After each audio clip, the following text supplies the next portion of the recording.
Hey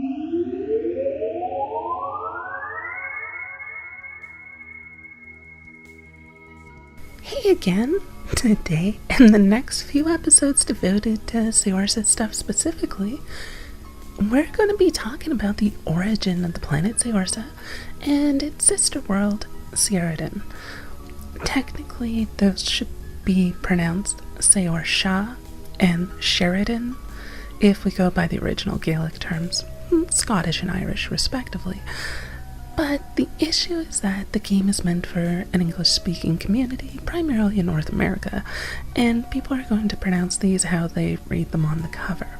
That, honestly, they sound better this way, so... In any case, it's time for a history lesson on the world, or worlds, as the case may be.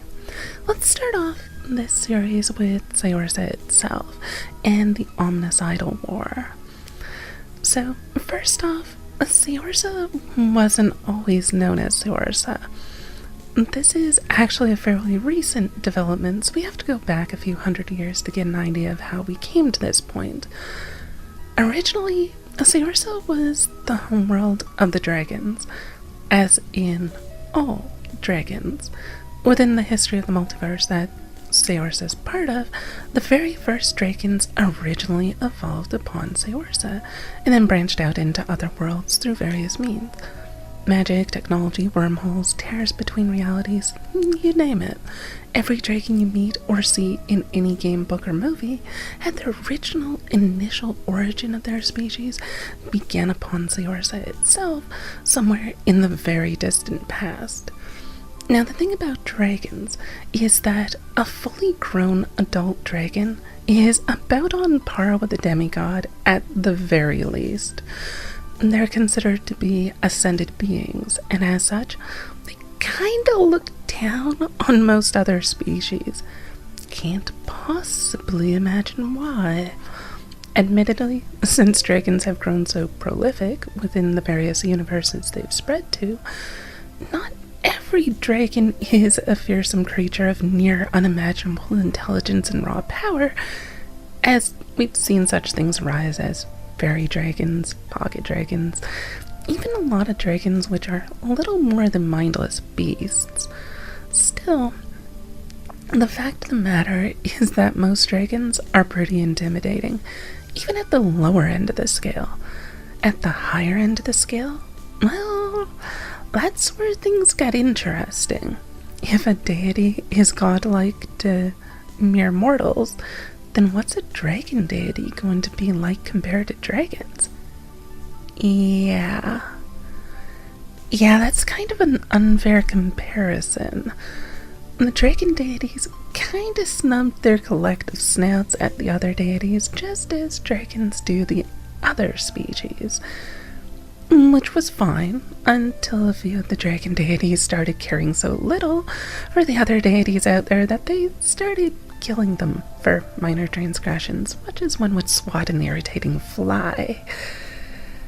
This didn't go over too well with some of the larger deities out there who could actually go toe-to-talon with a dragon deity, and things started to get a little bit heated. At first, it was expected that things would break down into, dragon gods versus everyone else, but that's not quite what happened. Instead, the dragon gods had a division, a split down their ranks. Some of them were of the opinion that these lesser deities weren't worth their time, and the ankle biting was getting annoying enough that they needed to be eradicated like pests. And the other major faction was of the opinion that these younger species should be taught the ways of dragonhood and raised to greatness alongside the dragons. There were obviously a lot of smaller factions which took things one way or the other, but the end result was that this divide led into a very messy and very complicated war within the heavens, where deities from all over were putting a personal stake in the matter. Many tried to avoid the conflict, and unfortunately they were summarily hunted down and exterminated by the more extreme factions, who were then subsequently hunted down for bringing the war to those who were neutral parties. In short, it was a world war involving deities, except it was larger than a world war, larger than a galactic war, larger than a universal war. Thousands of realities were all affected, as various gods and goddesses and creatures difficult to even imagine came into conflict with one another. By the time the dust settled, there wasn't really a whole hell of a lot left. Virtually every deity had been slain in what was later termed the Omnicidal War, or the Omni War for short. Those few who weren't killed outright were so wounded or weakened that they'd been forced to retreat to non-corporeal states to regenerate for millennia and hadn't been seen in person since. The primary battleground of this Omni-War was that of the Dragon homeworld itself, and with so many deities present, it was destroyed, recreated, reshaped, remolded until it became a hotspot for magic, growing even more magically active than it had been in the past. With the deities more or less out of the picture, however, this singular world was left in a state very similar to what it had once been, recreated a final time as the dying spell of the last dragon goddess, but it no longer held any deities to watch over it, nor any deities to harm it. A second war had been nearly ready to break out from the followers of the previous deities when a solution was provided. Not quite an armistice, but more of a rebirth. The Draken homeworld would be allowed to be used for the next generation of dragons to grow as they had prior, but a neutral party of caretakers would oversee it to ensure that other species could grow alongside the dragons, to learn to be worthy of becoming deities themselves. The emphasis would be upon drawing individuals who showed the potential for greatness to the world, and then to give these individuals the tools needed to become truly capable of changing the course of history regardless of how they may decide to proceed. There would be no moral arbitration, no good or evil or any other version or variation thereof. There would only be a world dedicated to teaching the most potentially influential beings in existence how to tap into their latent potential, to become able to change their worlds wherever they may go. Of the first few new species drawn to the world were the Ferax. They saw the world for what it was and embraced it, even given it a name in their own dominant language, one which stuck. Saorsa. It meant many things: freedom, salvation, redemption, liberty. As with most Ferax names for things, it was both straightforward as well as sarcastic at the same time.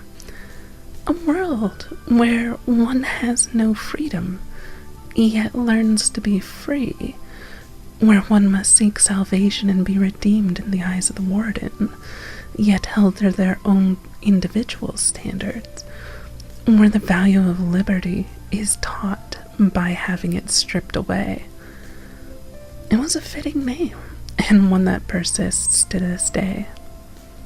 So, to take a step back for a moment, who were these neutral caretakers of the world? Who could claim not to have been touched by the Omni-War? Who would not apply prejudice and anger to other species?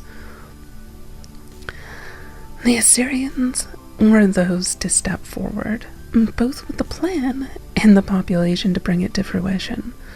This angelic-appearing species had primarily dedicated themselves towards following a goddess of chaos, one who saw the multitude of events which happen as being part of a much greater whole, organized, structured, yet unknowable even to the gods themselves. To these Æserians, the loss of their goddess, and in fact the events of the entire Omni War, these things were only one small step forward in the natural order of things. Everything that had happened had built up to that point through the complex interactions throughout all of history, just as the end of the war had been, and just as this next step would be. Everything held an order to it, even if it could not be understood, and it would be folly to hold any one group accountable for what was caused by all of reality since the dawn of time. As such, it had made perfect sense for these Æserians to be the ones to take care of the world as neutral caretakers. The long game, however, is a much different matter entirely. Machiel, the warden put in charge of Saorsa itself, has a somewhat different agenda from the majority of the other Æserians, though she keeps her agenda well hidden. Unlike the others, she served a much darker, more sinister deity, a great calamity of horror, which was stricken down during the Omni War, yet not fully slain. Her goddess hungers for bloodshed on a similar scale. She cannot be revived without another war of equal or greater violence.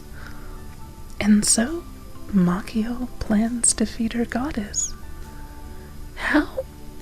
Why, she intends to teach as many individuals as possible how to rise to greatness, or more specifically, how to rise to godhood.